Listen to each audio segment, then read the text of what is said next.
पीठ चाळताना ना ते पटपट चाळणीतून चाळलं जातच नाही, त्याच्यामुळे खूप वैताग येतो.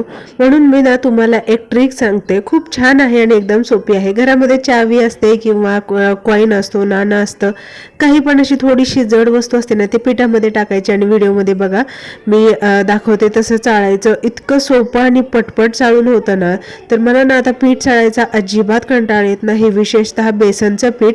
तर ही खास ट्रिक तुमच्यासाठी घेऊन आलेली आहे मी.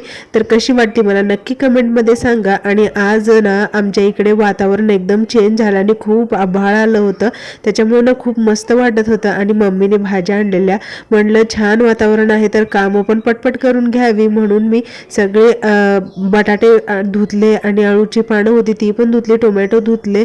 ते नितळतात तोपर्यंत म्हणलं कांदे पण आता भरून ठेवावे, म्हणजे लागलीच जागेवर सगळा पसारा जाईल आणि सगळी कामं व्यवस्थित होतील.